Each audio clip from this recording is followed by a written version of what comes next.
Good afternoon, everybody. For anyone who I don't know, my name is Travis Parno. I'm the Director of Research and Collections here at Historic St. Mary City, and it is my great honor to be able to serve as Master of Ceremonies this afternoon for a slate of what I know are going to be absolutely wonderful lectures, giving you some more insight into the history of this significant project. But before we kick off with the first of our talks today, I'd like to invite to the podium Dr. John Seidel, Executive Director of Historic St. Mary City.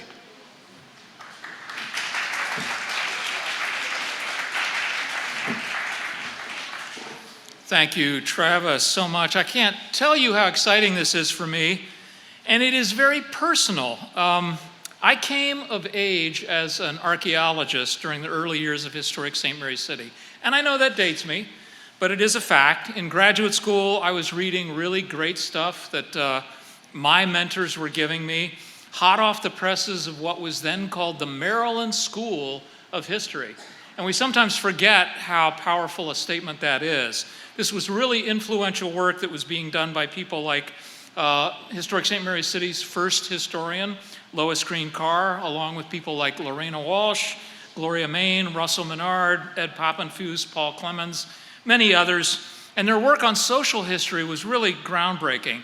And it illuminated early Maryland and the Chesapeake in a way that nobody had done before. I was at the same time going to conferences, archaeological conferences, and reading reports and listening to papers by archaeologists like Gary Wheeler Stone, Henry Miller, Tim Reardon, Silas Hurry. And why am I telling you this? Because we often overlook the significance of what is right here in our own backyard. And what truly impressed me back then, never having even been here to this corner of Maryland, was the way in which these two mutually supportive disciplines, history and archaeology, were woven together here at St. Mary's City in a way that we were talking about as a discipline, but very rarely doing in practice. You all, the folks who were doing the work here at that time, were helping to define and to give power to a new discipline, historical archaeology. You were helping to both define the field and also to create a model which other people would put to work and really create the growth of a really powerful new way of understanding and looking at the past. And as I started my teaching career, I drew on this material really heavily because it was so powerful. I was able to move back to Maryland in 1989. As soon as I got here, Henry and Silas and Tim made me welcome. They invited me down here. They showed me the incredible work that they were doing. They showed me some of the resources in the surrounding region. And I was, again, remarkably impressed. I would bring my own college students down here on field trips. We would explore what was going on. I accompanied my own kids on field trips here when they were in 4th grade. And I can't tell you how many people I talked to who have had the same experience, whether they're in Annapolis in the legislature, whether they're just people I meet in social events. Oh yeah, I remember going there with my kids. And it has a powerful grip on you in many ways. So in short, I've had a somewhat distant, but nevertheless very close relationship with Historic St. Mary's City and respected the work that people have done here for a very long time. And throughout that period, I'll tell you, it never occurred to me that I'd end up here as the executive director and be working with this amazing cast of characters, these impressive scholars that are here today, and then the new generation of archaeologists such as Travis, Jess, Augie, a whole bunch of other people who are in research and collections here. They're in education and interpretation, administration, finance, buildings and grounds. All of these people just do an absolutely amazing job. And it goes to the skilled artisans, some of whom you'll hear from today too, who help us whenever we work on these reconstructions. So it's truly an amazing place. Everybody here has their own part to play in making Historic St. Mary's City what it is. And I think of all the projects that have taken place here, perhaps none has quite captured the imagination of folks like the chapel. Travis, I think St. Mary's Fort is going to give it a close run for its money, but the chapel remains iconic. So all of you speakers who are about to share your work with us, thank you, welcome back, and everyone else who is joining us here this afternoon, thank you for being here. We're looking forward to a really terrific presentation. Thank you.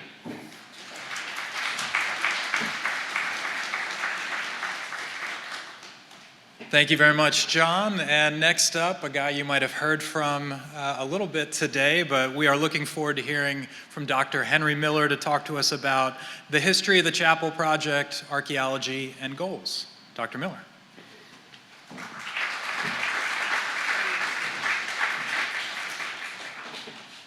Good morning or afternoon, everybody. Okay, let me get this reckoned. All righty. Well, the chapel and its history. When these first immigrants arrived on the shores of St. Mary's, they left a world very different from what we would think of today. It was a world dominated by religious conflict, by wars, by violence, and that is what people understood at the time, because in that period, the prevailing belief of just about everybody was that to have religious unity, uniformity, was absolutely crucial to have peace and prosperity in a country. And the state had an obligation to protect the true religion. And you couldn't separate politics from religion, especially royal authority, because it was derived from God, the divine right of kings idea. This is what dominated the thinking throughout Europe at this time period. And yet, those first settlers to Maryland began a bold experiment to create a new type of society. This society was the work of the Calverts, especially Cecil Calvert, and it was called the Maryland Design. It was a very creative new approach to human relations, because Cecil Calvert's concept would be that Maryland would have three principles involved. It would have liberty of conscience, as he repeatedly noted. It would have the free exercise of religion for varied faiths, and there would be no state church. These were the principles regarding religion that Lord Baltimore created. And all that began in America, in that little area that you see outlined here, the chapel field and the other area around it here. It began when Father Andrew White, the Apostle of Maryland, built the first church in the 1630s there.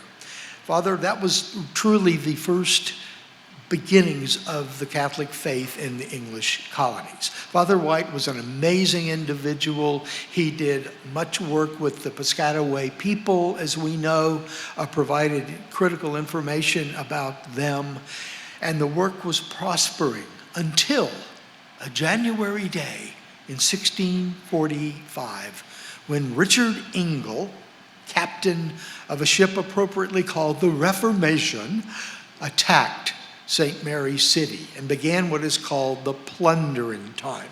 A great book on that was actually authored by Tim Reardon. It's still available.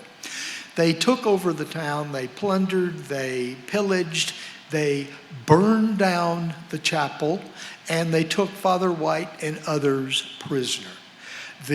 Father White was taken back to England for trial in chains, and they did something to kill the other priests who were in the colony. They disappeared from our knowledge and the record. So this was a period that started great turmoil.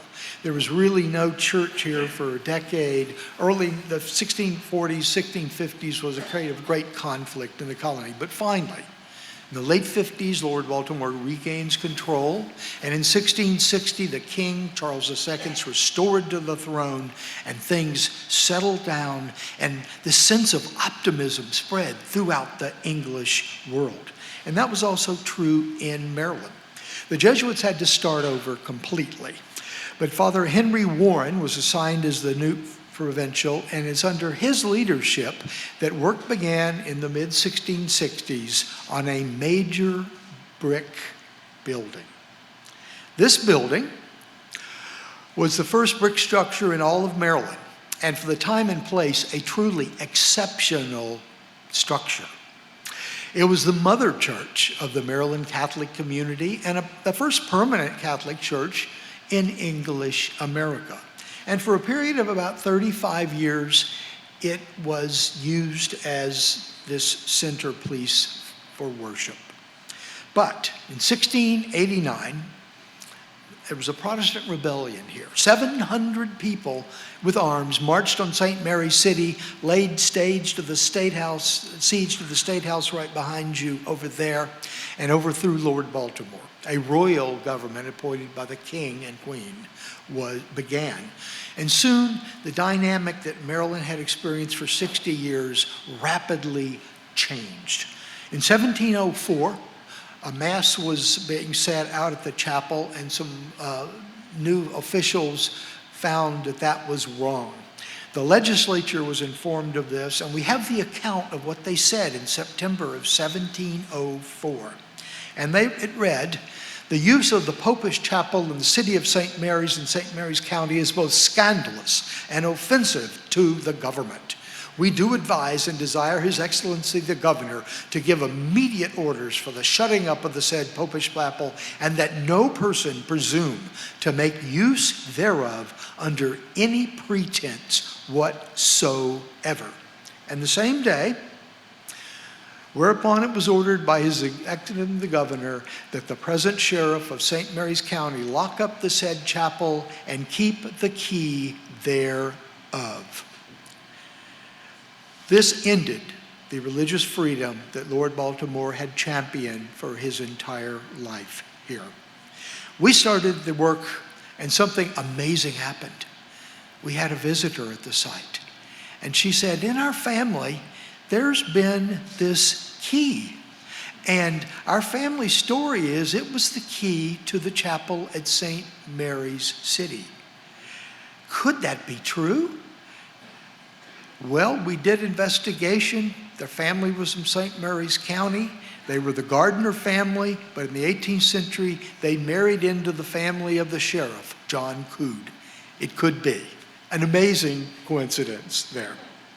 But soon after this, the chapel was dismantled by the Jesuits, the materials recycled, and it became a farm field. By 1750, there was no above-ground trace of that chapel, and it was utterly forgotten. It was only in 1938 that architectural historian Henry Chanley Foreman was able to find the site, and he began the process of uncovering it and gave us some possible views of what it may have looked like there. He'd only tested a little bit there, so we weren't quite sure. But it was a beginning point for sure. So we asked our great historian, Dr. Lois Carr, of sad memory of loss now, but wonderful, wonderful historian, to find all the evidence that there could be recovered about that chapel. She looked through the Maryland State Archives. She looked through the Jesuit archives. She looked through here, there, everywhere. And she found one definitive description of the chapel. And it read by Francis Nicholson, the governor, in 1697. He wrote a report that said, "At St. Mary's, the Jesuits have a, quote, good brick chapel, and about 5 or 6 other wooden ones in other places in the county." Darn it. This is the time you want a verbose guy who gave lots of descriptions and everything. All he said, it's good. So that's better than nothing, I guess. That's it. So we immediately decided that we had to undertake a thorough investigation of that building. We did a groundbreaking ceremony in June of 1988. One of the participants with us today is Bert Kummerow, who was part of that thing here, and started the archaeology work under the direction of Dr. Timothy Reardon. We started uncovering the remains of this large brick building and found that Dr. Foreman was absolutely correct in his measurements. It was a cross-shaped brick building with some very substantial foundations.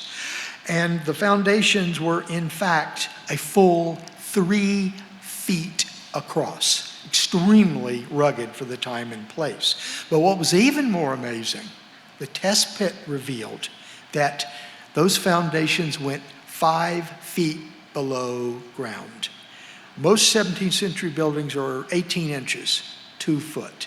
This was remarkable. And it's unlike any other building I've found evidence of, and other archaeologists in the English colonies. The construction ditch normally is about 3 or 4 feet wide. You get down in it and then you backfill. The construction ditch on this thing was 1 inch or 2 on either side. Extraordinarily unusual. And it certainly shows the builders wanted something that would be very strong. Tim was able to collect data on other churches, and there was a very strong relationship between width and the height of the walls. One correlation we did here, 23 feet. Another correlation based on classical formulas, 25 feet. We know that these walls soared. They were much higher than a regular building. We also found many archaeological clues.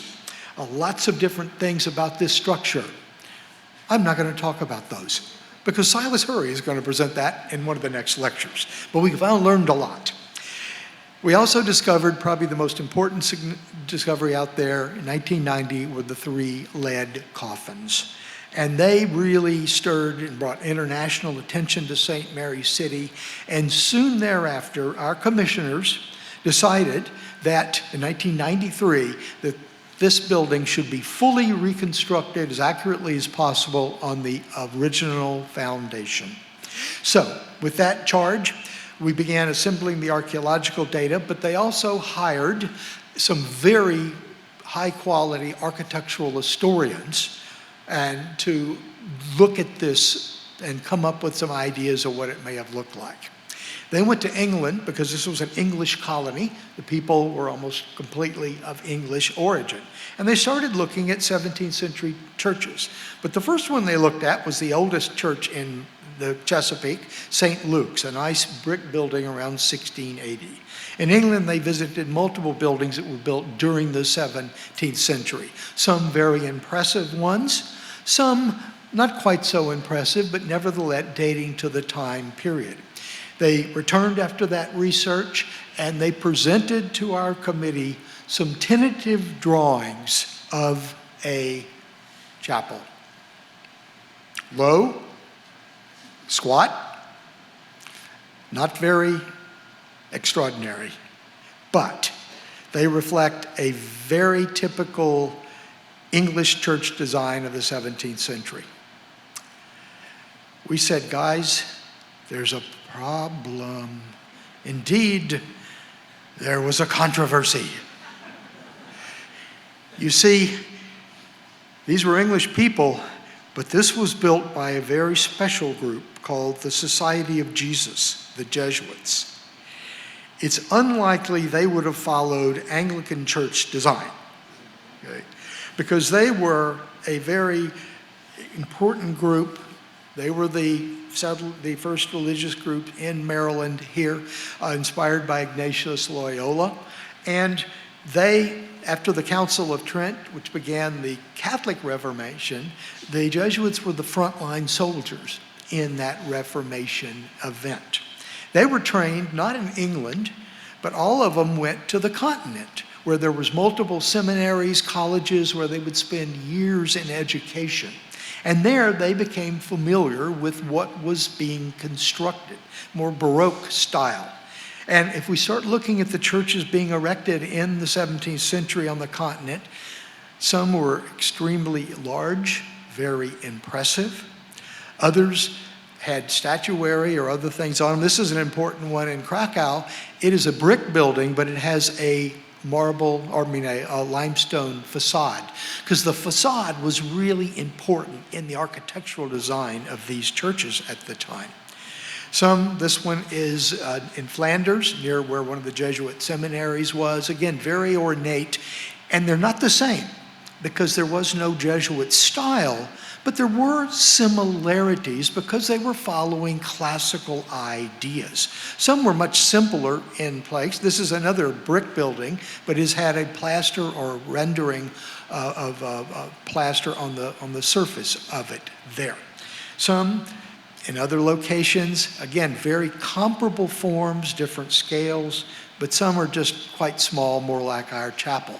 But what they reflected overall is multiple similarities. A triangular top, a pediment. There was usually a niche above the door. The gables were curved. There was obelisk or statues on the corner. And the front of the building almost always had columns, flat columns called pilasters. We were able to take these consistently reoccurring elements with the archaeological data and turn to a group of very talented architects. John Mesick and Jeff Baker from Albany, New York, who worked with our mason Jimmy Price, a great Gerald Lynch, who was the premier brick expert in Europe, to come up with an idea of what this church would have been like. And we debated, we argued, we came up with this idea, that idea. We came up with lots of different possibilities. But finally, we reached resolution. And this is the design that we came up with. In 2004, we returned to the site, uncovered the foundations that were going to be used, and the first thing we worried about, we're building it on a 350-year-old foundation. Will the new building support it, this foundation? We hired an engineering crew that came in. It was Taylor Engineering. They did an evaluation. And I remember the words. They came back to us, guys, you can put anything you want on top of this. It's as good today as the day they finished laying those bricks. They were building for keeps. So in the year 2004, our mason who directed this project, Jimmy Price, laid the very first brick. And over the coming years, there would be a whole team that would laying bricks. And what we did is something different. We wanted to do this the old-fashioned way. We used 17th century methods. We didn't lift the bricks with power lifts. We used hand crank lifts. We used even the scaffolding system that they would have used, rope and sapling and planks there. And over the years, 2005 into 2006, the walls began to rise. By 2008, they had completed the part where the rafters were in place. And then we wanted to do something that was critical for all of these buildings, and that is at the very top of the peak of that roof, we wanted to put a cross. Every church has these. This one was made by Pete Himmelhaber, a blacksmith here, and it is modeled on what could be the original cross from this building that is at Georgetown University. When that was done, we began completing the building with a tile roof based on archaeology. The crew began to plaster the interior walls. They built the window openings and plastered them or rendered them in the way that the archaeology said it would have been. And then a wonderful man, Peter Rivers, now gone, put in every one of these glass windows in place. And in September 2009, we completed the architecture of this building. This was the first step in a multi-part process. And what were our goals? There's really 4 of them when you boil it down. Rebuild the brick chapel to make the symbol of early Maryland's contribution to religious freedom known to the world. Tell the story of the beginnings of the Catholic Church in English America and how it led to the new United States Church in 1789. Tell of the struggle for liberty of conscience and the diversity of religions found in early Maryland. And finally, honor the hundreds of people who lie buried in unmarked graves in the chapel graveyard. They truly are the founders of Maryland. The first, one of the part of this, after the chapel is reconstructed, is the nearby building that may have been the rectory of it. This is a foundation of it. We're going to rebuild it, and the interior will be a modern exhibit gallery. It will be called the Liberty of Conscience exhibit, where the complexities of religion and politics, where the diversity of Maryland faiths in the 17th century, and why that freedom ended here, will all be presented to the public in a substantive and clear manner. The next step is the cemetery. Dr. Douglas Owsley of the Smithsonian has assisted us from the beginning with the burial analysis. You'll hear that from him and Dr. Reardon, who did the digging this afternoon. But that is a GPR image, ground penetrating radar image of the cemetery. There are hundreds of likely graves out there, and we want to find all of them. We want to give them the dignity of being marked in some permanent way. And then we want to rebuild the cemetery fence and put markers on all of those graves, so that when you as a visitor walk out there, you'll understand that this is not just a brick building in a big field. It's a brick building that rests on sacred ground where hundreds of people lie today. That will be a big part of the finalization of this. But our goal is basically to tell the story of early Maryland and what Lord Baltimore intended for this. A beacon of religious freedom in a world just destroyed practically by religious conflict. Early Maryland, with its emphasis on liberty of conscience and the free exercise of religion, and the fact that you would have no official state church dictating to you what you should believe, were all part of that vision. The chapel itself is a small building in a small part of the world, but that building also contains a huge story of both state, national, and international significance. And that is what this project is working to achieve. And I thank you.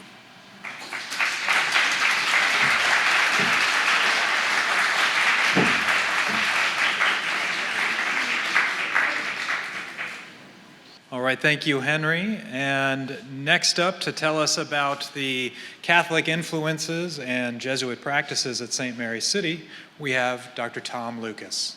Tom? A fundamental principle of liturgical studies is based on a 5th century Latin dictum, lex orandi, lex credendi. Loosely translated, how one believes depends on how one prays. To recast that insight into architectural language, form follows function. And in the Christian tradition, the shape of ritual activities that takes place inside a church has always determined the liturgical design of the buildings and the furnishings of those buildings, and reflects tradition and practice, as well as deep theological understandings. To illustrate my point, simply consider comparing a Quaker meeting hall in Philadelphia with Zen gardens and Zen prayer spaces in Japan to Notre Dame in Paris, and even to our chapel here in St. Mary's City. Lex orandi, lex credendi, and we can add lex construendi.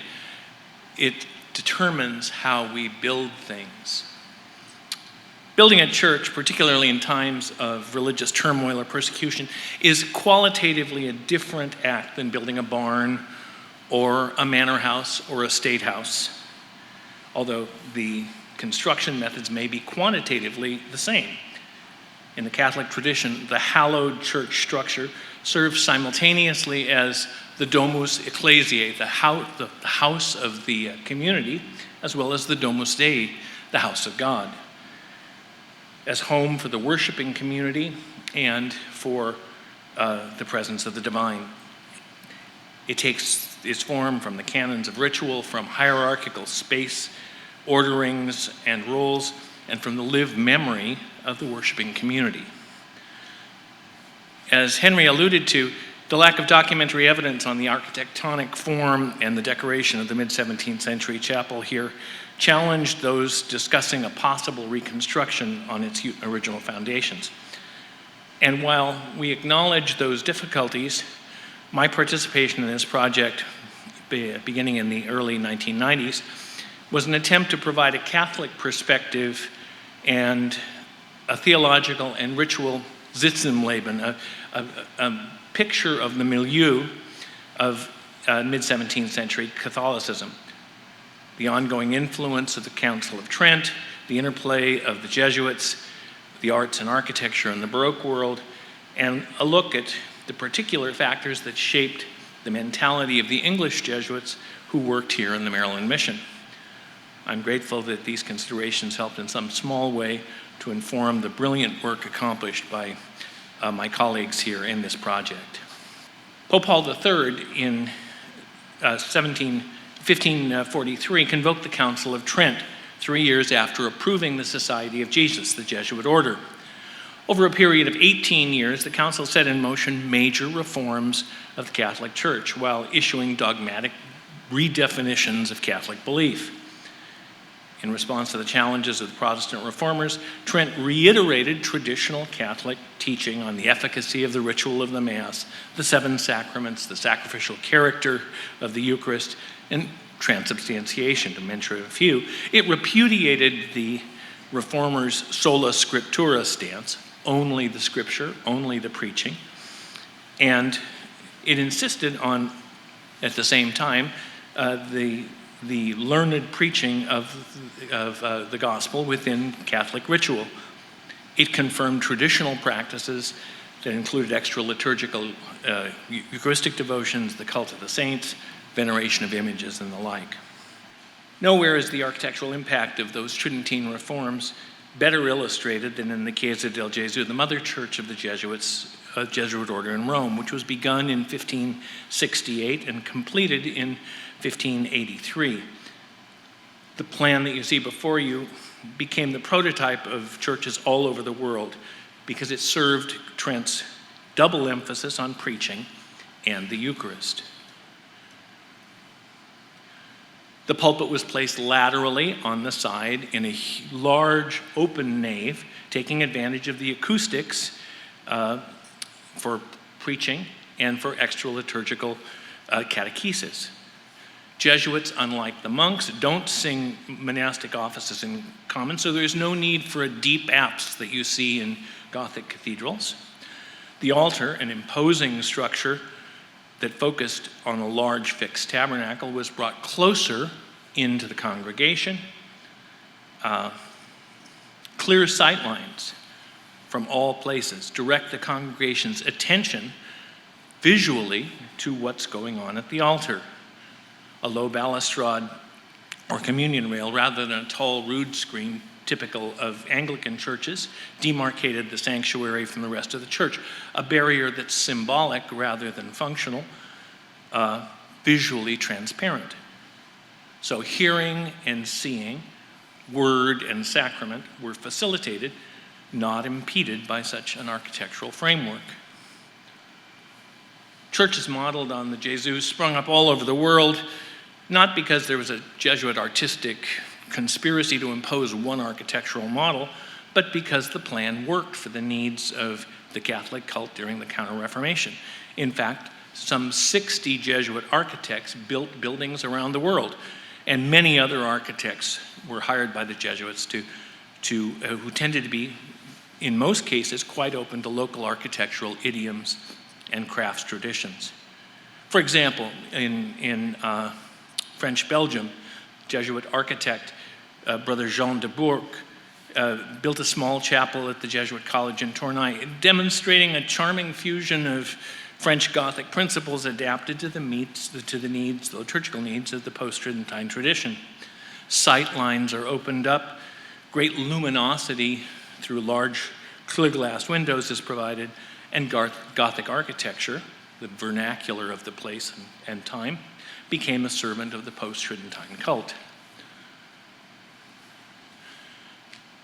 Duboc's monumental church, the Collegiate Church at Saint-Omer, where many of the English Jesuits studied, blended Gothic detailing and Renaissance massing with Baroque sensibilities.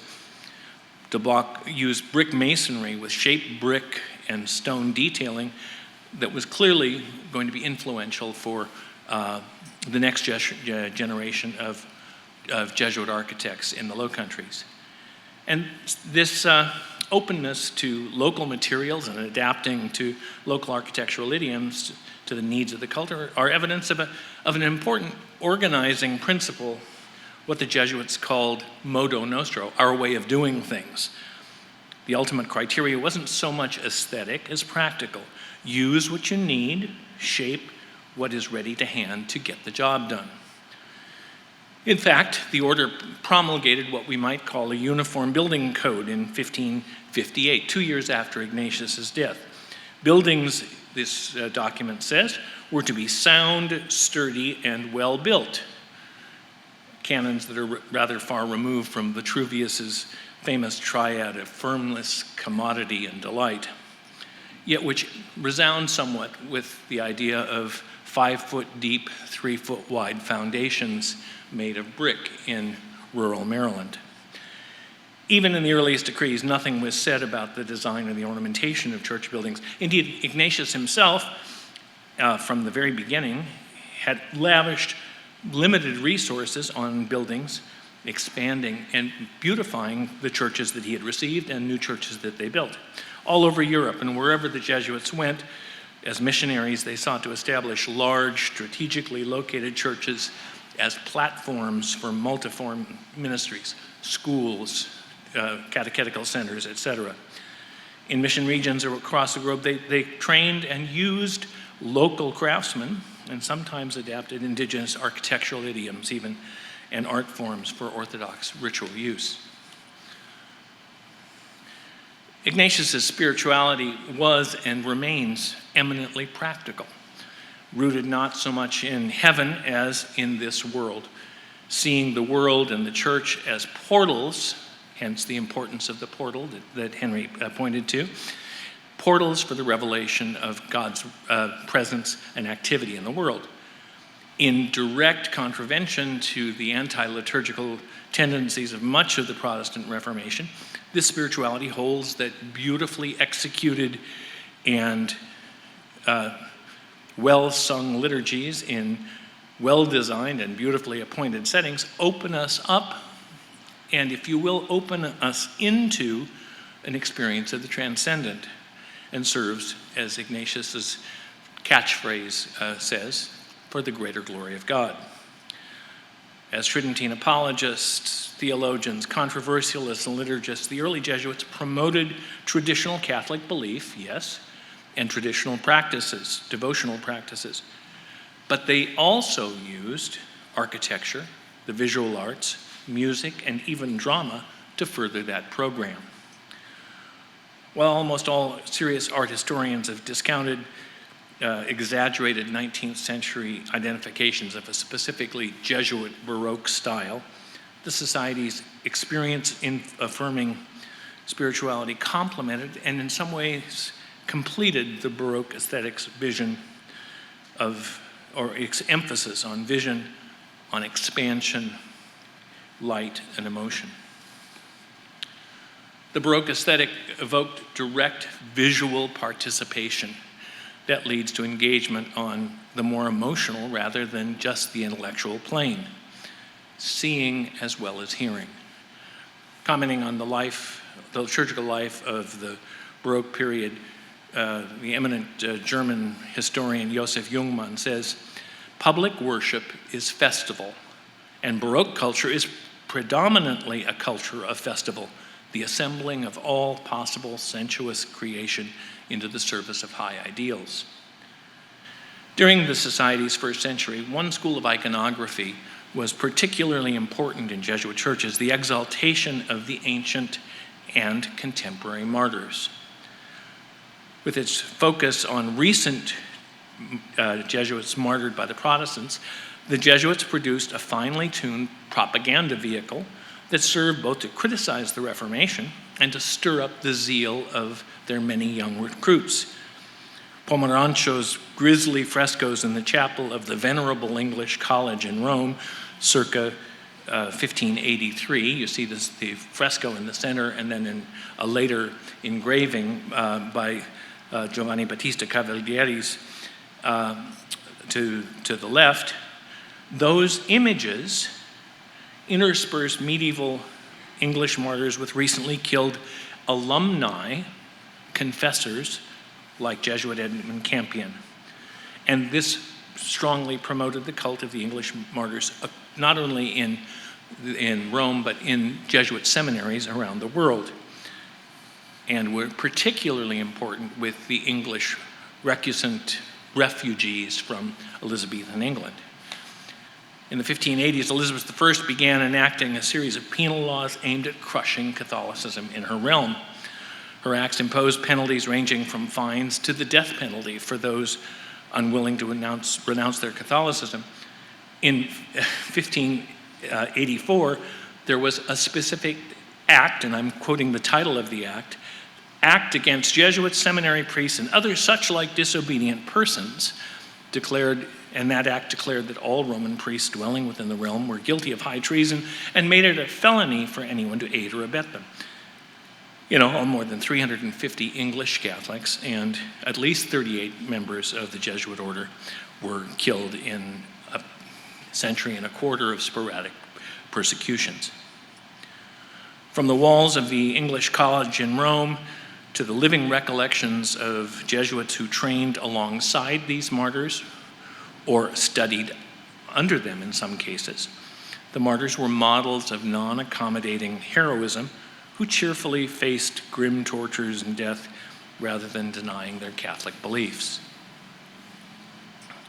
In the shadow of such men and seeking to imitate their almost mythical integrity, young continental-trained English Jesuits like Henry Warren, Peter Manners, Edward Tidder, and Thomas Sherborne were formed in the traditions of the Society of Jesus in places like Liège and Rome before embarking on their work in the Maryland Mission in the 1660s. That formation, however, wasn't just the lives of the saints, but it was a very rigorous academic program that made them familiar with and conversant in the arts and in the profane sciences as well.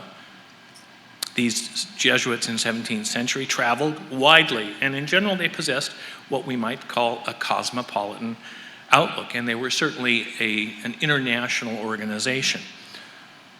Most of the English recruits, had left England at an early age, and one can reasonably argue that their perspectives, both theological and architectural, were more likely to have been shaped by their continental Catholic experience than their recollections of Anglican England, especially in the Northlands where so many of the Catholics were from. The Jesuits who worked in St. Mary's City at the time of the building of the brick chapel weren't illiterate medieval chantry priests. They were liberally educated men whose theological categories were shaped by the Council of Trent and the Counter-Reformation, whose visual vocabularies were shaped not by Norman churches and rural Anglican architecture, but rather by worshiping in some of Europe's most spectacular new Baroque spaces. Henry Warren left England at the age of 12, but he would have known Jesuit de Boc's College Church at Saint-Omer and the Rubens decorated Jesuit church in Antwerp. Peter Manners and Gregory Turberville had prayed at the Jesuit at the tomb of Ignatius, an operatic piece of architecture if ever there was one, and at St. Peter's itself. And they had prayed under Pomerancho's vivid frescoes that showed what happened to Englishmen who refused to forsake their Romish and Popish beliefs and rituals. So it's difficult even to imagine that they would have forsaken those vocabularies for the Anglican idiom, especially in a place called St. Mary's. So, some conclusions. A preliminary chapel planning study suggested, because of the unusual nature of the building in terms of materials, form, and function, we cannot distinguish the fundamental rules which governed its construction and furnishing. And when this report was done, that's about the time that Henry called me up and said, "Hey, would you be interested in kind of helping us think through this?" And we met that there was an absence of hard documentary evidence that would have proved Catholic influence on the design process. And in the lack of written documents, that preliminary report inclined towards reliance on Anglican exemplars in the Tidewater and in rural England for a number of important elements in the design and reconstruction. The St. Mary City Chapel was certainly unusual in its scope and its size. Its massive brick foundations are certainly anomalous in 17th century Maryland. Yet its cruciform floor plan, a nave with a very shallow chancel and a deep transept housing important, even prestigious graves, presents no difficulties. Cruciform churches with interments date back to the 4th century in the Catholic tradition. One final point, the preliminary study suggested that the chapel was perhaps not a church, but a multi-purpose building where Mass could be celebrated, but you could have, I don't know, community barbecues in. But the evidence is that the brick structure could hardly have been anything but a Catholic church, a Catholic place of worship. The fundamental rules and the sensibilities governing its construction and its furnishing must have been the highly developed Catholic theological and liturgical rules that the Jesuit order had consistently applied, constructing hundreds of buildings around the world, whatever the beliefs of the local craftsmen might have been. Those Jesuits who worked at St. Mary City at the time of the building, as I said, were not illiterate chantry priests, but very sophisticated practitioners of their faith and of their tradition. So, to summarize, something remarkable happened here in the 1660s. Sadly, it didn't perdure, yet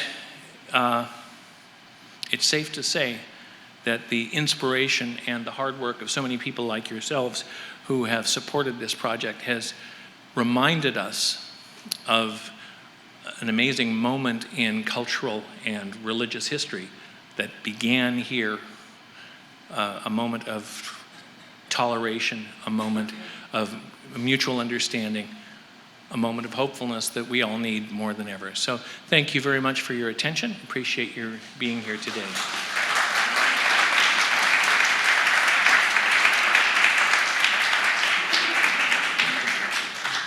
All right, thank you, Tom. And next up, you've been hearing a lot about architecture so far today, so now we're going to talk about some of the fun stuff that was found through the archaeology, courtesy of our curator emeritus, Silas D.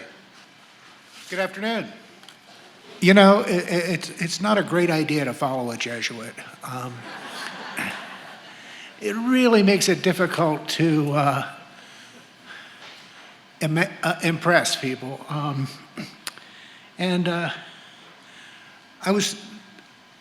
Travis said I was going to talk about the artifacts. Well, I wish I was talking about the beautiful artifacts we find in the excavations, the wonderful Roman Catholic religious medals, the statuary fragments, the crucifixes, the crosses. But alas, you didn't find a whole lot of those at the chapel site. In fact, my entire presentation is going to focus on brick and its variations thereof. Most of the brick excavated on the site demonstrate a very specific swirling mark in the masonry. It's a kind of brick that's created in a mold, and we'll get into that shortly, but we've actually chased these bricks across the landscape. In addition to being found in St. Mary City on numerous sites, the same bricks were found on at least 2 different sites at St. Inigo's, the Jesuit manor south of here. Beitzel reported that the brick chapel in St. Mary's had been demolished by the Jesuits and all of the brick and materials transported down to St. Inigo's. And we in fact found evidence, or the archaeologist working down there found evidence of brick on at least 2 different sites and the brick has the exact same appearances. The bricks were used in an early 18th century site and then subsequently used in the manor house at St. Inigoes, which burned in 1872. Where were these bricks made? Well, one thing that doesn't make any sense in the world is importing brick. Brick is the most expensive part of making brick is the fuel to burn the brick. Clay is very common in most places. Water is not that hard to come by. But particularly in England in the 17th century, they were going through a huge fuel crisis where they had essentially denuded the landscape of all the wood. So it doesn't make a lot of sense to burn brick over there and haul them across the Atlantic.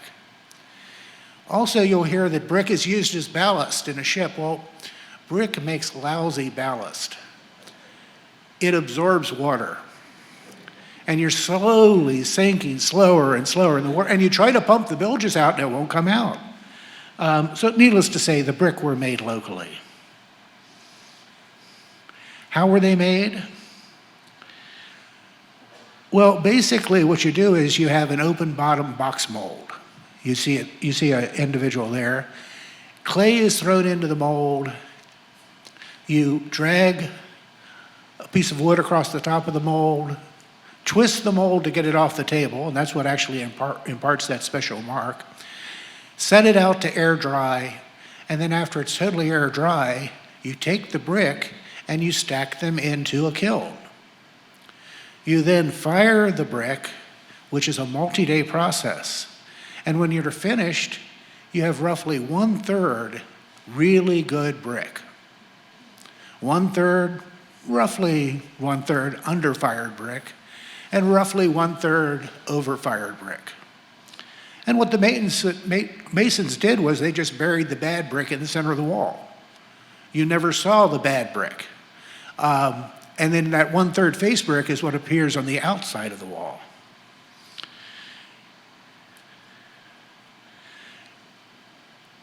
We found mostly the bad brick.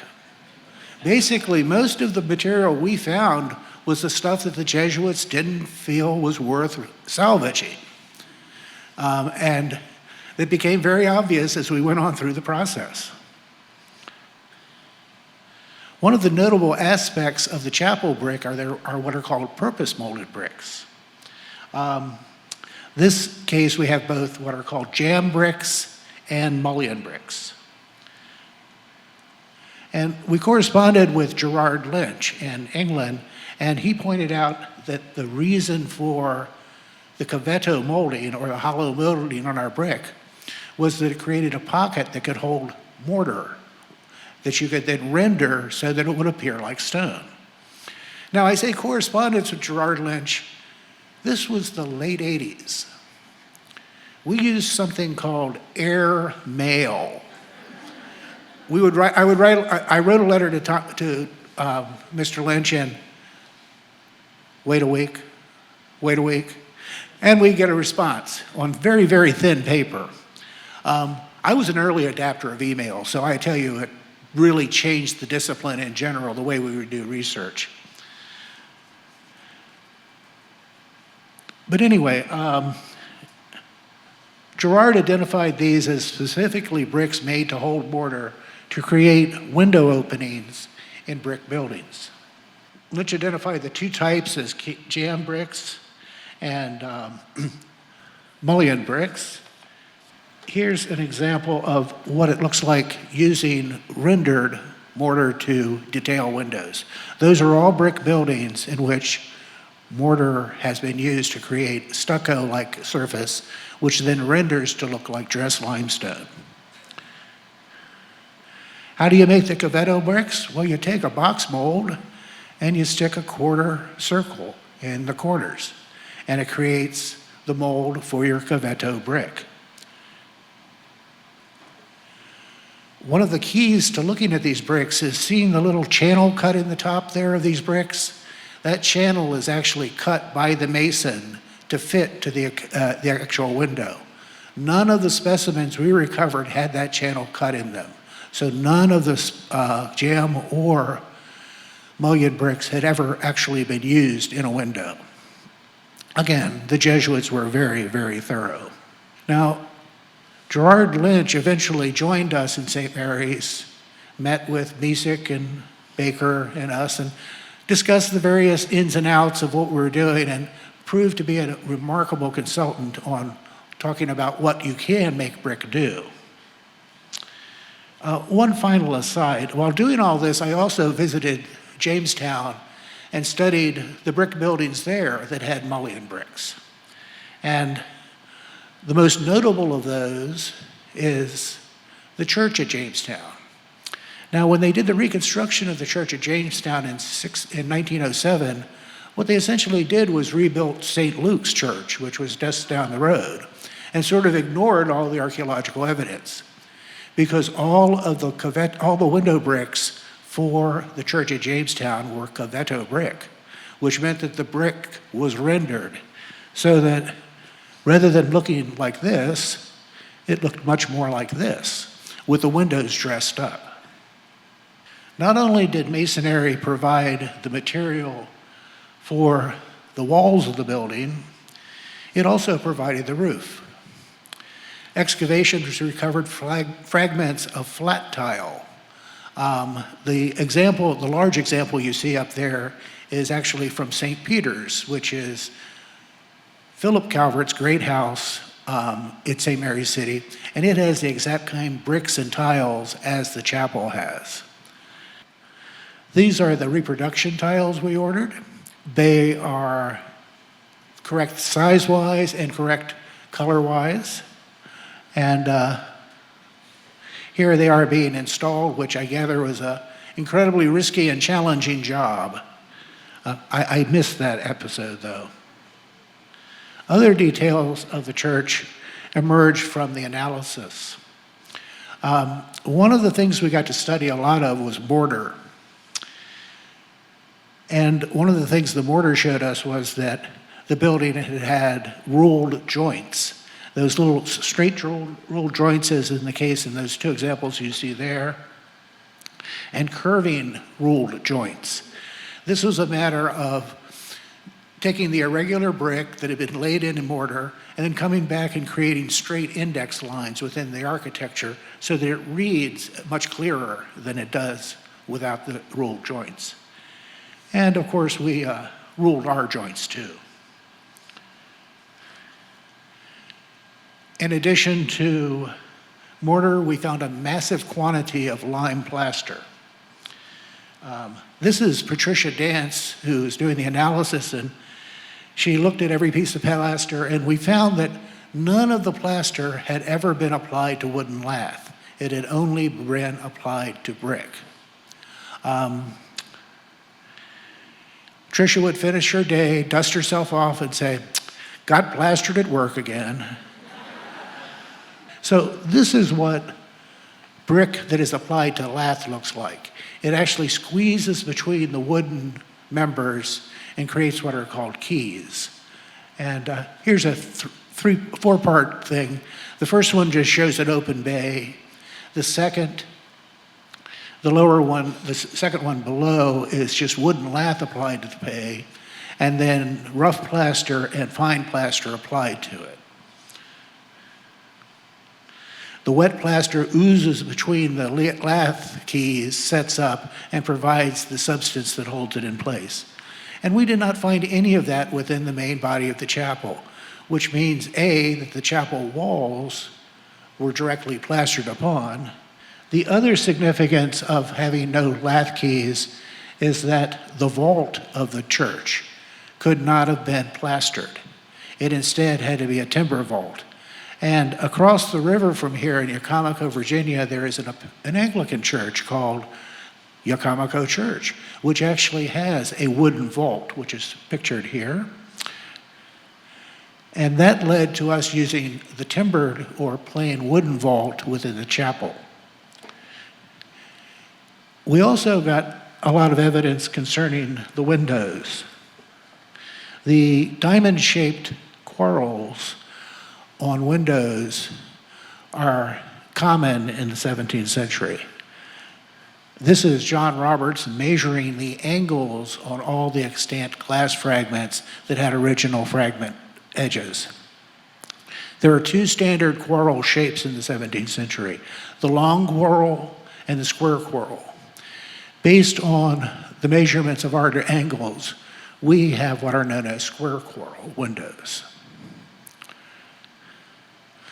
And that's an idealized view of what the quarrels or glass panes within the windows looks like. We also found in the rubble specific kinds of building stone. This is what's called a metagraywacke. It was found and it had specific chisel marks in it, which made it clear that it had been used in some source. This is Jonathan Edwards. Jonathan Edwards was kind enough to undertake thin section analysis of the flooring stones from the chapel for us. Now, you have to understand that John literally wrote the book on Maryland geology, or at least he revised it. This is one of his thin section appearances. And basically, what he determined was that it was of a stone that was not accessible in the 17th century from North America, that it was most likely brought from somewhere in Europe, but there is none of it accessible with it. There's stones similar to it in Maryland, but nobody was in Western Maryland at that point in time. Now, when we were doing the stone research, we found the tercentennial report specifically mentioned that a large stone from the chapel yard had been on display in 1934. Well, Tim Reardon and I spent an afternoon searching for this stone. And we had all but given up hope when we noticed in the fireplace a large fragment of stone that matched the stone that had been used in the floor of the chapel. So it's a little scorched, but it does provide us with some very useful dimensional information about how the chapel was originally floored. So we received a stone that was commercially available that appeared similar to the chapel stone. There's another type of stone we found at the chapel, which was a limestone. And we found these fragments very intermittently within the limits of the chapel, and we ended up not incorporating any of this into the final chapel design. But I undertook an analysis with a scholar from Dickinson College to look at the limestone, because limestone has unique little fossils in it. And by looking at the overall family of fossils represented in the stone, you can sort of figure out where it came from. And we looked at these stone, and they were fairly large pavers that had been reused in an 18th century structure down at St. Inigo's.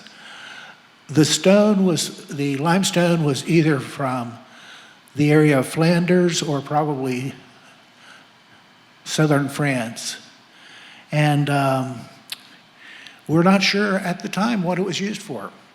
I tend to think it may have been individual grave markers within the chapel, but we have no evidence to prove that one way or another. All we have is the chunks. But other people may have better and stronger opinions than I. So I'm tired of architectural artifacts. And it's time to look at something a little more interesting. This is a copper alloy religious medal at the time of discovery. The medal depicts Santa Maria de Pilar, an important pilgrimage site in Spain. It's located in Zaragoza. It's one of the earliest basilicas devoted to the Marian devotion or dedicated to Mary. It's without a doubt that medal is without a doubt the most stunning object we found. But we also found a strange little bottle glass seal. Now, this would be a seal that would have been manufactured onto a bottle at the time it was being made. And typically these bottle seals bear the initials of the owner. But this one's, to begin with, out of a very different kind of glass. It's a very odd blue-green glass that may be of some French origin. We don't know for sure. It bears the initials LID. We think that sounds for Lejos Jesus Deo, or Praise Jesus Lord. And with that, I'll leave you. Thank you very much.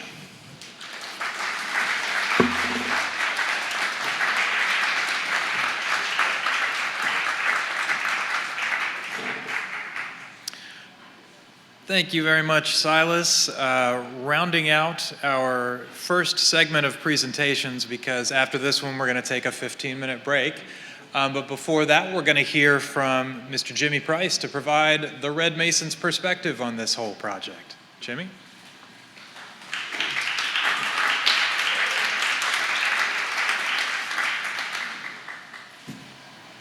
Yeah, I'm back again. Yeah, Henry, we did it. His passion, his inspiration kind of resonates through us all, and I was one of them. Thank you. I'd like to thank my kids back there. So for me to come out and do what I did, I needed them. So all my kids are back there. Everybody had a part one way or another, and I'd like to recognize them. Jerry and Tara kind of took care of the office and things there while I was gone.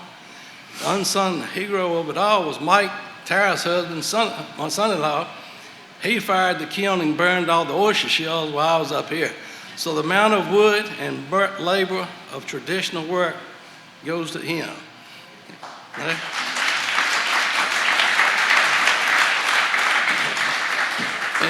And Ashley, my youngest daughter, she worked the color lab to work the colors, like matching the color of the paints on the lime paints on the exterior, trying to get that where we want it to be. So even she had a piece. My granddaughter, you got something to do later on. But I'm glad they're all here. I didn't do a PowerPoint. Jeffrey was tied up doing some stuff for a grand opening there. So I said, I'm going to kind of go with the did you knows, things you wouldn't normally hear. You see the chapel, we talk about brick and things like that. So I tried to put a little different twist on it. It's kind of funny how, I hope you can all understand my southern dialect. So I should have had Ruth do a closed captioning possibly, but but Roger Hill told me be sure talk slow. You do have a southern accent. But I think through God's grace and how it all came together, it's just like everybody came together and went on their way, and me included. And to go from Henry to Roger to me, and then the ones that I was connected to at the same time, like with my kids doing what they did, pulling on different ones, the other Masons. I told Roger in the beginning, I said, 2 things I need when we started. I need my brother-in-law, Jerry Campbell, and Joe Slaughter, one of my laborer guys that have been with me for years. So I said, Roger, he loves Westerns, and he set the house up for us down here. I said, we need to take care of Joe. So he did a split upstairs for a recliner for the Western Channel. So I had Joe, he was fine, and we went on with it. So it was two of my key guys that we did that. One of the things we did, I think we gave a tour to 5 of the regional local judges. That worked out pretty good, because when we needed extra help, I tell Roger, so when we need some extra help, instead of the guys picking up trash, they would send them, and I'd have them skinning poles and doing things for the chapel for the scaffolding. And with the scaffolding in itself was so unique to as Bill Kelso was up visiting one time, I thought it was a great compliment that you are living archaeology.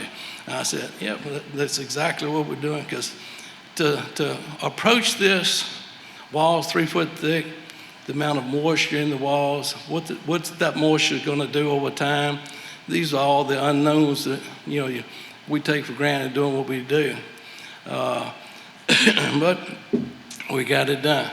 If you think of the building being, at the height what it is, 25 feet, I think we figured it out before. If you took all the brick and put it on the exterior, I think it was 21 and a half stories high if you put all the brick on the outside.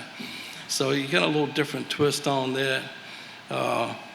Some of the little nuances, it just how so many things fell in place at certain times. As we got into it with the cut and rub type work, I was friends with Dr. Gerard Lynch in England, in north of London. So it's kind of funny, I went over there to take a class and compare notes and what we were doing from the 1600s, what we saw over there, and we followed some of these same sites that were shown before. And it's kind of funny that I go over there to gain some further information. The architects follow me over to see what I'm doing. So that was pretty cool. But as we came back and put this to use, you have to think it was like 7,000 hand-carved brick, I believe it was, in there. And you kind of think that's kind of extreme, but I get to thinking of, yeah, it took a little time.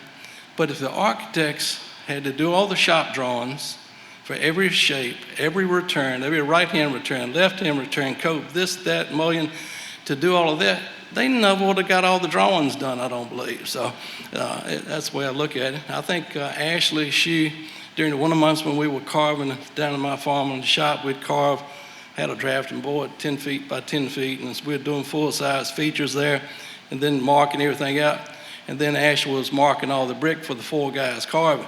She wore out 2 electric pencil sharpeners, and we finally had just to go back to the old-fashioned pencil sharpness, all the brick dust and stuff that we did. With the scaffolding the way it was incredible. It was the best scaffold that I've ever worked off of, because any kind of scaffolding with inside corners, you feel like you're on a diving board when you're on the inside of the corner. This was the best solid scaffold I've ever worked on. It worked great. And there was where the put logs were, you see the space, and so it's a long ways between decking, but we found out that we use hop scaffolding in between, so you go from one level, hop scaffold, to another level. So it all worked really good. And after we got into the groove, it went just as well. And I think Roger said we used about $14,000 worth of rope in the job. But for the amount of scaffold on the inside, outside, and to put it in place, I've always had in the back of my mind, we've probably saved $100,000 in scaffold costs in a different way. So it's a little twist, but I figured people, the notoriety of the scaffold, people would come just to see that and bring more publicity to the project and interest, and I just wanted to do it too. But a few little things to see, and when we got into the bonding and the patterns in the brickwork, which was an English bond, which we knew that, but as a little twist, as you come up above the water table with some of the early work, that was the more formal finish, formal bond pattern above the water table. And still being that form of English bond, I wanted to do a Dutch cross. And the architects, I said, okay, why not? It's still a form of English bond. If you look at it, still a row of stretchers, row of headers. But every other stretcher has a shift to it. So it makes the perfect cross. So you have a stretcher, header, stretcher. So when you look at it, everything's perfect crosses. It's a religious building, right? So this is the Catholic Church. So my take was, the building had been lost for 300 years, and here we are going back. And when you look at the brickwork, it will always be alive. Because if you look at it and you stare at it a little bit, all of a sudden it starts, the diamonds just take off in all directions. So if you look at it, the brickwork will always be alive. And so that was a little tweak. When we started out, off the base there, we rendered the top surface throughout, the level surface. Everything was set. and a traditional way. I rendered, not saying they did, but I rendered the whole top because that's how they used to lay out the buildings, inscribe all the building lines into the plaster for permanent lines. I did the same thing on the corners, about 8 feet, 10 feet in each direction to have permanent building lines. If it ever comes down again, we've got the layout already ready to go again, so just in case. I think Roger said that we had most all the exterior corners and dimensions within plus or minus eighth or quarter of an inch on the building. He said, how'd you do that by hand? And I said, well, I can't tell you everything, but anyway. But it was all by hand and using a 4-foot level. But in certain ways, when we came off of that same foundation mark and extending yourself up, there's little scribe lines going straight up the centers on the exterior there. You won't see it, but it's just enough for me. I could continue my scribe going straight up plumb in the gables on front and back.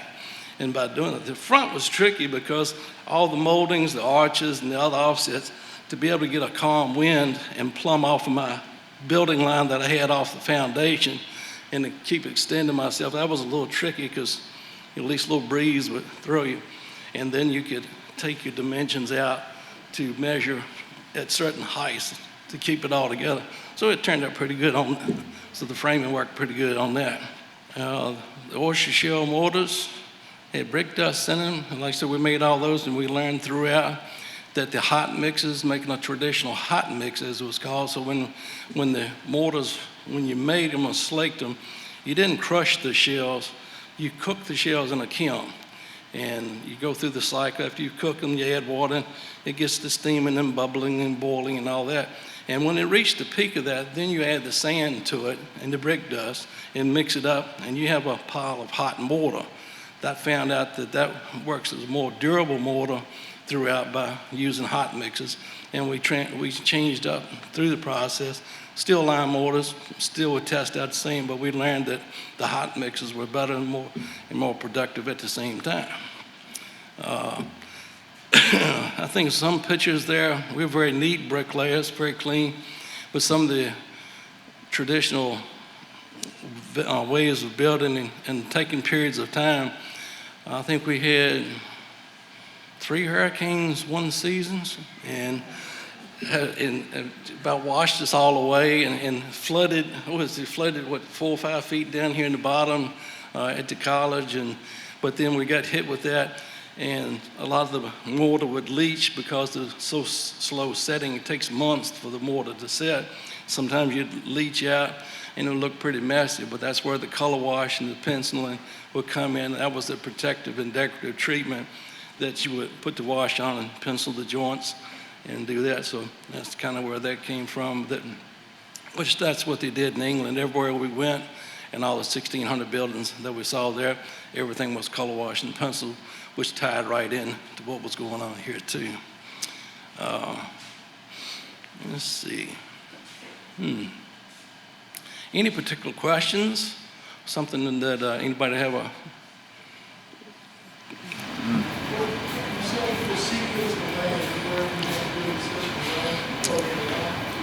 Right, that's right, we did. Typically, we would work in a counterclockwise motion. The line always goes to the right, and it was just a bricklayer's style. In this, with the thick walls, we found out because you're going around, you're getting to the north side at the end of the season, and it takes more time. Those north walls, it's brutally cold and damp on that side all the time, never gets any sunshine.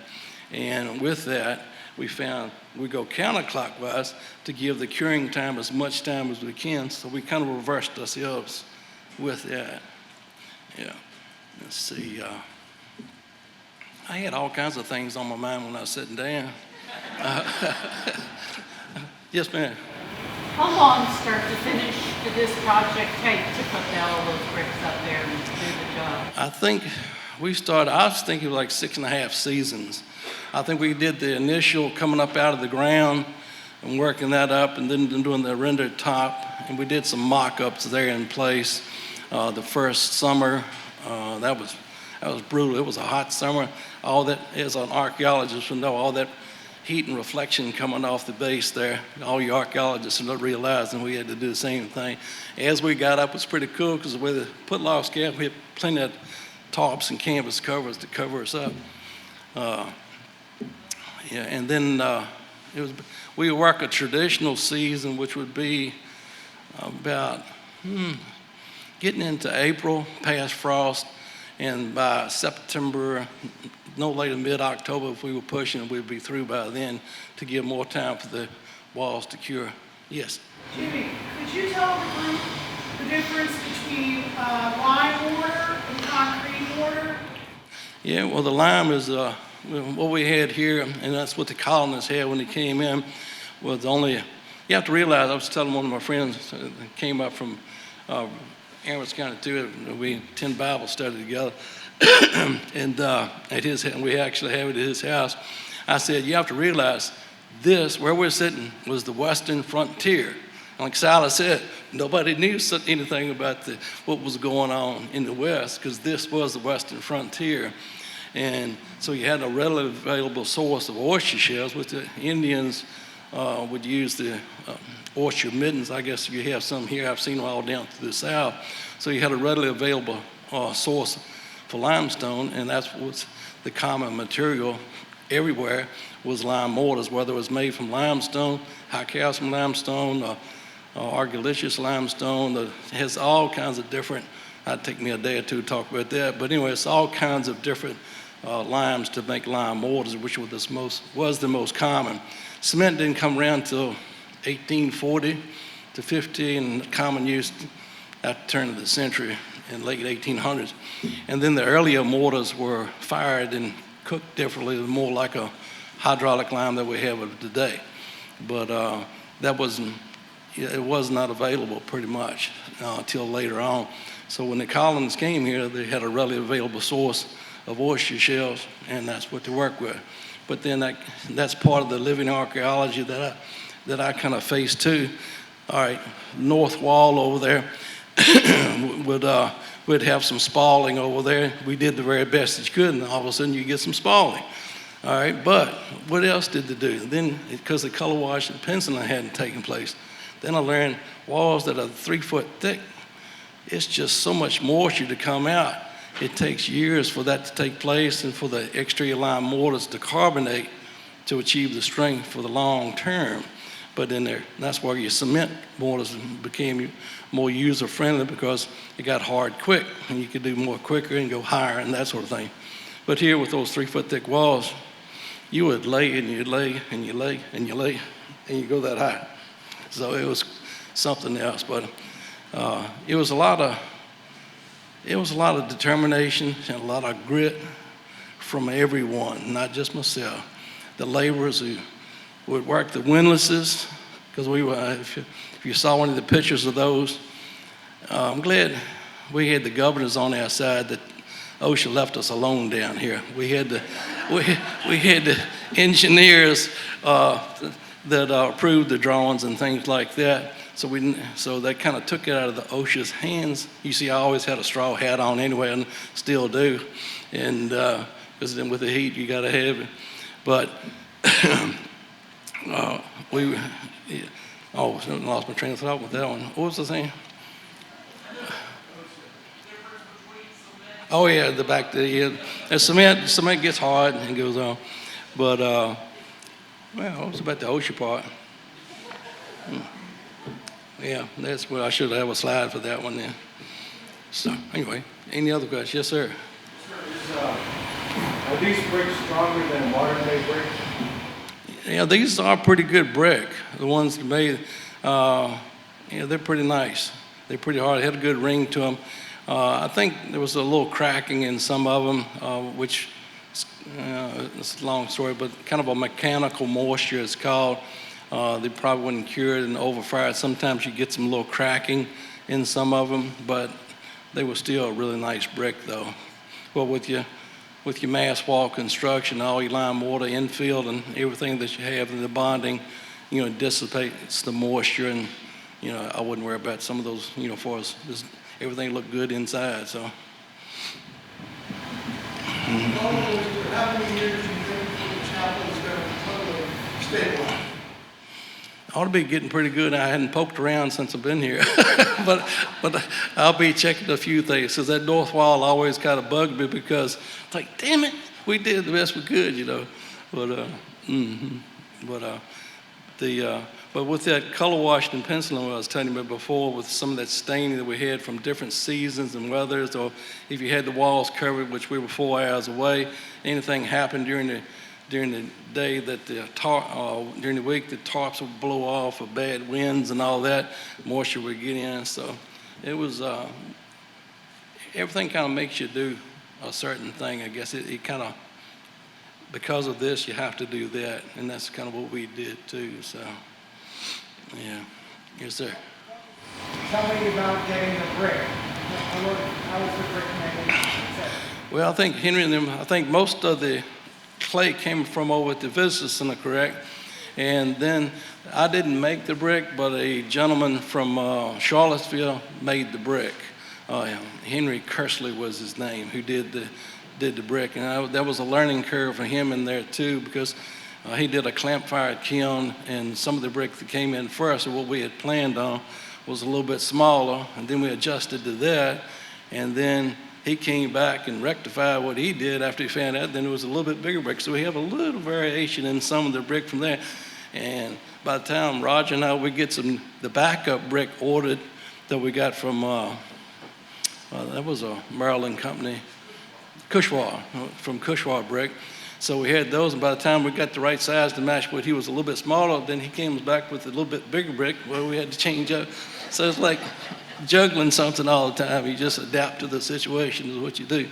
Yes, sir. Yeah, Jimmy, you were talking about ocean. Because we were a state agency, we did have to find some standard to make this scaffold. And there was none. And I fortunately found the standard the Army Rangers had for building scaffolds out of bamboo and wood in the jungles. And that's what I presented to Maryland OSHA. And they accepted that. And some of what we did in that scaffold came from that specification. Yeah, we did, and when, I'm glad you said that. And one of the things we did load testing for section scaffolding, put so many brick on there that would meet the criteria for that scaffold. Then we put, I don't know, about half as much again, and one of the guys was standing on top. And when we took a picture of it, I always used it in one of my talks. So it was one of the strongest scaffolds ever that I've ever worked with, you know, and it worked out. It worked out great. It was quite the challenge in a way. Berkeley Taylor, one of my guys that used to work for me off and on, he had an engineering degree, so anything I needed, I would kind of go to Berkeley. He got the scaffolding jump started when we got to going, so I didn't have to worry about him. We kept laying brick, and he went on with the scaffolding using block and tackles, just like you chip rigging down there. Same thing, I'm glad I said that. Same thing that the guy's doing on the ark down here, the ship. Okay, we were doing the same thing over here, same lashing, same stuff over here is what they were doing in block and tackles.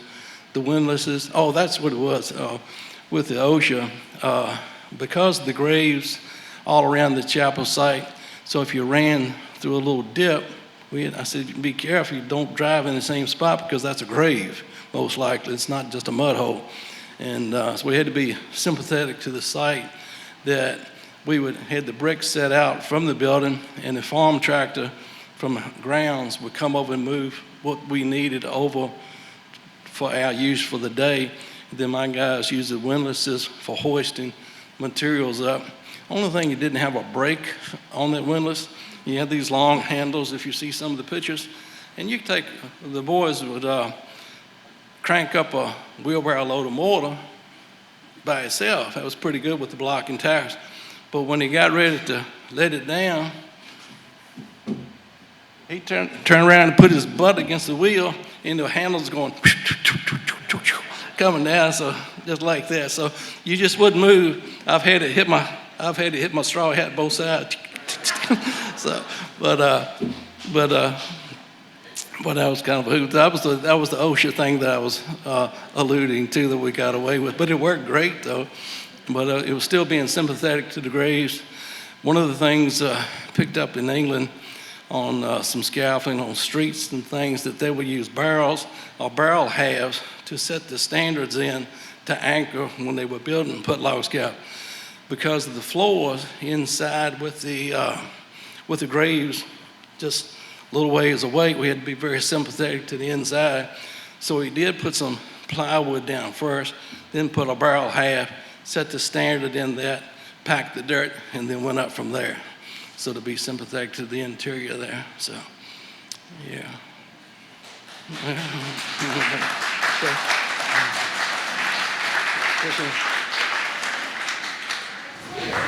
there any evidence that says how long it took for the original building to be made? No, not that I know of. Do you know? No record, I would think.